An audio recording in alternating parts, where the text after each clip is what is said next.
Hello my dear student, welcome to my YouTube channel Shiksha with Asha. आप पहले ही जानते हैं कि मैं आपको 6 से लेकर 12 तक ज्योग्राफी कवर करवाने जा रही हूँ, जिसमें हम पहले ही पढ़ चुके हैं 6 क्लास की सारी ज्योग्राफी, 7 क्लास की सारी ज्योग्राफी तथा 8 क्लास की फर्स्ट और सेकंड ज्योग्राफी हम पहले ही कंप्लीट कर चुके हैं। तो आज हम करने जा रहे हैं 8 क्लास का 3rd चैप्टर, जिसमें हम पढ़ेंगे खनिज और शक्ति के संसाधन के बारे में। तो आइए जानकारी प्राप्त करते हैं कि खनिज क्या होते हैं। उससे पहले हमें जानना होगा कि किरी इस चैप्टर के बारे में क्या क्या बताया गया है। तो किरी सुशांत से मिलने धनबाद के निकट उसके पैतृक स्थान पर जाती। पैतृक का मतलब होता है पापा जहाँ पे पैदा हुए थे वहाँ पर। किरी विशाल वाले क्षेत्र को देखकर आश्चर्यचकित हो जाता है।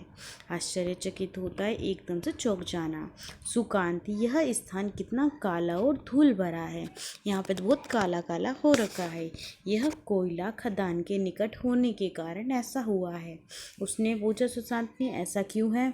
तो उसने बताया, यहाँ पे बहुत अत्यधिक कोयला पाया जाता है। वहाँ ट्रक को देख रही हो, ये सभी खनिज कोयले को लेकर जा रहे हैं।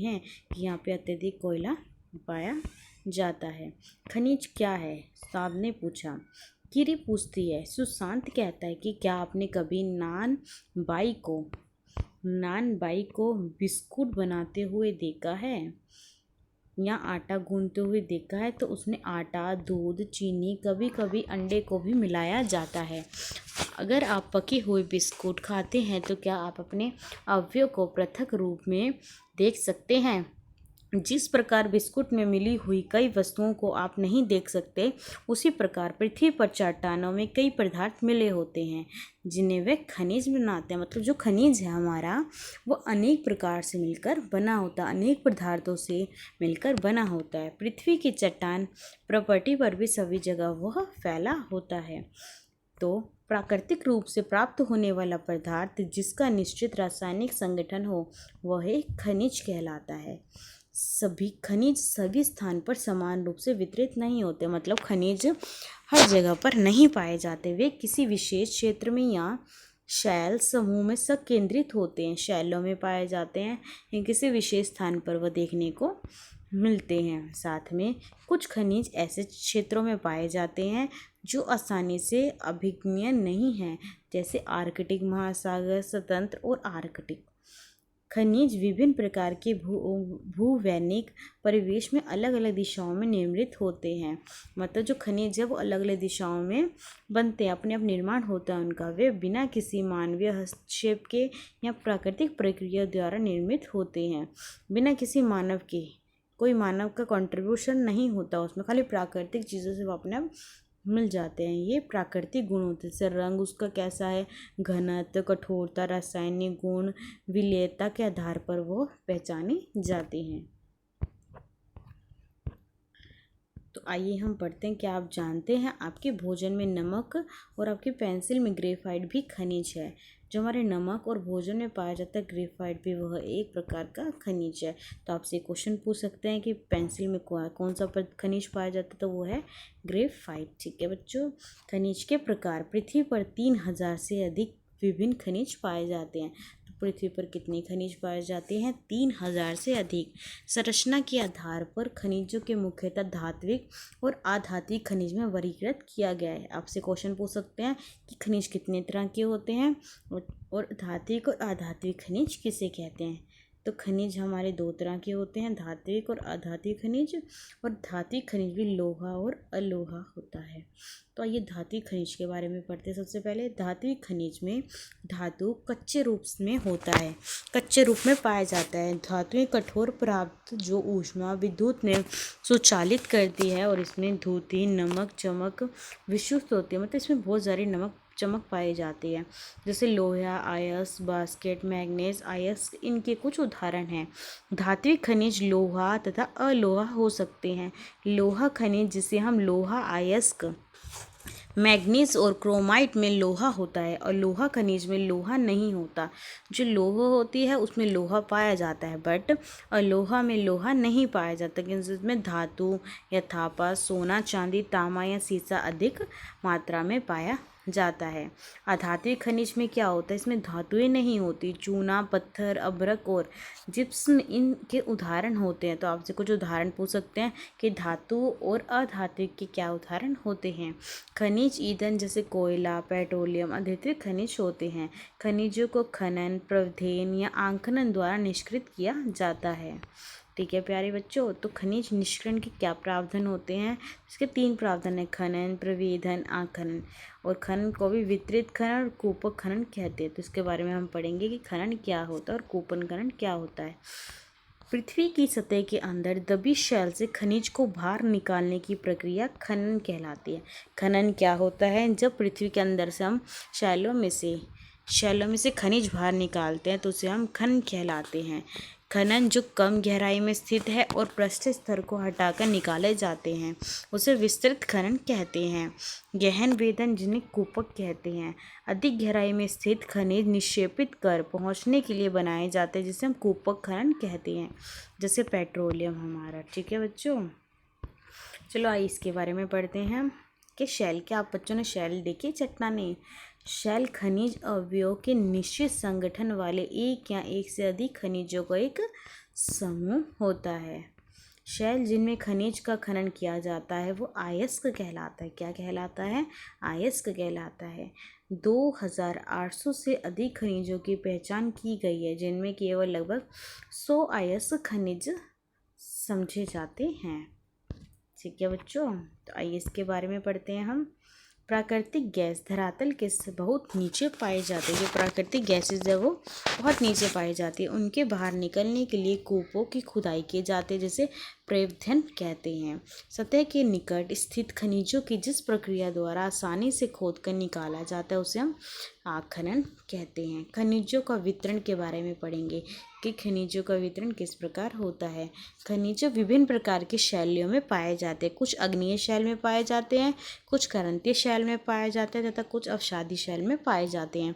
धात्विक खनिज अग्नि और क्रांतीय शैल जिनमें विशाल पठारों का निर्माण होता है तथा उसमें वो पाए जाते हैं। उत्तरी स्वीडन में लोहा अयस्क, टोंगरिया कनाडा में तांबा, निकेल के निक्षेप, दक्षिण अफ्रीका में लोहा, निकेल, क्रोमाट और प्लेटिनियम अग्नीय और क्रांतीय शैलों में यह देखने को मिलता है। मैदानों और नवीन वलित पठारों के अवसादी शैल समूह में अत्यधिक खनिज जैसे चूना, पत्थर आदि पाए जाते हैं। फ्रांस के कॉक्शेन में चूना पत्थर, जजरिया, क्रुएन, मैग्नीज निक्षेप, अल्जीरिया फास्फोर संसद इसके कुछ उदाहरण हैं। खनिज ईंधन जैसे कोयला, पेट्रोलियम भी अवसादी शैल में देखने को मिलते हैं। तो आइए इसके बारे में पढ़ते हैं। क्या आप जानते हैं कि शैल को देखकर बता सकते हैं कि इनमें तांबा है, क्योंकि तब शैल का रंग नीला प्रतीत होता है। तो हमें किस प्रकार पता चलेगा कि इसमें तांबा पाया जाता है। किसी शैल में अगर पता करना हो कि तांबा पाया जाता है कि नहीं तो उसमें पता चलता है वह नीला प्रतीत होता है, नीला देखने को आपको मिलेगा। ठीक है, अब हम पढ़ने जा रहे हैं एशिया के बारे में। तो एशिया, चीन और भारत के पास विशाल लोहा अयस्क निक्षेप है। यह महाद्वीप विश्व के आधे से अधिक टीन उत्पादन करता है। चीन, मलेशिया, इंडोनेशिया विश्व के अग्रणी टीन उत्पादक है। यहाँ पे अत्यधिक टीन पाया जाता है। चीन एंटीमिनिया टंगस्टन उत्पादन में अग्रणी है। एशिया में मैग्नीज, बॉक्साइट, निकल, जस्ता, तांबा आदि पाए जाते हैं। यूरोप विश्व के लोहा अयस्क का अग्रणी उत्पादन है। यहाँ पे यूरेस, स्वीडन लोहा अयस्क के विशाल निक्षेप वाले देश हैं। तांबा, सीसा, मैग्नीशियम, निकेल खनिज के निक्षेप रूप से यूरोप में पाए जाते हैं, यूरोप में देखने को मिलते हैं। उत्तरी अमेरिका में खनिज निक्षेप 3 क्षेत्रों में अवस्थित है। ठीक है, ग्रेट लेक के उत्तरी में कनाडियन शील्ड प्रदेश, अपलेशियन प्रदेश, पश्चिम की पर्वतीय श्रृंखला, लोहा अयस्क, निकेल, सोना, यूरेनियम और तांबा खनिज ये अत्यधिक देखने को यहाँ पर मिलता है। साथ में क्या आप जानते हैं, ये पढ़ेंगे हम। स्विट्ज़रलैंड में कोई ज्ञात खनिज नहीं पाया जाता। तो आपको एक ऐसा क्वेश्चन मिल गया, एक ऐसा क्वेश्चन बताइए, मतलब एक कैसी जगह बताए जहाँ पे खनिज बिल्कुल नहीं पाया जाता, तो वह है स्विट्ज़रलैंड। ये आपको करके देखना है कि विश्व के एक रूपी मानचित्र में कनाडियन शील्ड, ऑपलेशियन पर्वत, ग्रेट लेक और पश्चिमी कार्डिलेरा पर्वत श्रृंखला को मानचित्र की सहायता से आपको दर्शाना है। ठीक है प्यारे बच्चों, तो आइए चलते हैं नेक्स्ट चलते शील्ड प्रदेश में और कोयला ऑपरेशन प्रदेश में पश्चिमी कलेडिया में तांबा, सीसिया, जस्ता, सोना, चांदी अधिक मात्रा में पाए जाते हैं। दक्षिणी अमेरिका, तो दक्षिण अमेरिका में क्या क्या पाए जाते हैं? ब्राज़ील विश्व के उच्च कोटि के लोहा आयस्क का सबसे बड़ा उत्पादन है। चिली, पेरू तांबे के अग्रणी उत्पादन है। ब्राज़ील, बोलीविया विश्व में टीन के सबसे बड़े उत्पादक है। दक्षिण अमेरिका के पास सोना, चांदी, क्रोमिनियम, मैग्नीज, बास्केट, हीरा के खदान पाए जाते हैं। Venezuela, Argentina, Chile, Peru, Colombia में ये देखने को मिलते हैं। अफ्रीका में क्या पाया था? अफ्रीका खनिज संसाधनों में धनी है। यह हीरा, सोना, प्लेटिनियम का विश्व में सबसे बड़ा उत्पादक है। अफ्रीका में सबसे ज़्यादा सोना, हीरा, चांदी पाए जाते हैं। दक्षिण अफ्रीका में जिम्बाब्वे, जायरा विश्व के सोने का एक बड़ा भाग उत्पादित करते हैं। लोहा, चांदी, क्रोमिनियम, यूरेनियम, कोबाल्ट, बास्केट दक्षिण अफ्रीका में पाए जाने वाले खनिज है। तेल नाइजीरिया, लीबिया, गोलिया में पाया जाता है। ऑस्ट्रेलिया में क्या पाए जाते हैं? ऑस्ट्रेलिया विश्व में बास्केट का सबसे बड़ा उत्पादक है। यह सोना, हीरा, लोहा, अयस्क, टीन, निकेल अग्रणी उत्पादक है। यह तांबा, सीसा, जस्ता, मैग्नीज में भी संपन्न होता है। पश्चिमी ऑस्ट्रेलिया के कालगुली और कुलगाडी क्षेत्र में सोना के बहुत अधिक क्षेत्र में यह पाया जाता है। आर्कटिका में विभिन्न खनिज निक्षेपित पूर्व अनुमान से कुछ विशाल के लिए आर्कटिका भूविज्ञानिक प्राप्त से सुप्रसिद्ध है। ट्रांस आर्कटिक पर्वत में कोयला, पूर्वी अंटार्कटिका में प्रिंस चार्ल्स पर्वत के निकट लोहे महत्वपूर्ण है। मात्रा में निक्षेपण का पूर्व अनुसार किया जाता है। यहाँ पे लोहा, चांदी, तेल वाणिज्य में उपलब्ध मात्रा में है। तो अब पढ़ने जा रहे हैं भारत में वितरण। लोहा, भारत में उच्च कोटि के लोहा अयस्क निक्षेपित है। ये खनिज मुख्यतः झारखंड, उड़ीसा, छत्तीसगढ़, मध्य प्रदेश, गोवा, महाराष्ट्र में पाए जाते हैं। बास्केट, इसके मुख्य उत्पादक क्षेत्र झारखंड, उड़ीसा, छत्तीसगढ़, मध्य प्रदेश, गुजरात, महाराष्ट्र और तमिलनाडु है। ठीक है बच्चों, तो क्या आप जानते हैं हरा हीरा एक दुर्लभता हीरा है, मतलब एकदम से कमज़ोर हीरा है। विश्व प्राचीन में शैल पश्चिमी ऑस्ट्रेलिया में है। वे 430 करोड़ वर्ष पूर्व बने। पृथ्वी के निर्माण की मात्रा में 30 करोड़ वर्ष पश्चात देखने को मिलता है। यह आपको क्रियाकलाप करके देखना है कि मानचित्र वाले की सहायता से भारत के रूपरेखा में मानचित्र पर लोहा, बास्केट, मैग्नीज और अभ्रक के वितरण को चिन्हित करना है, मतलब दर्शाना है। ठीक है प्यारे बच्चों, तो आइए चलते हैं।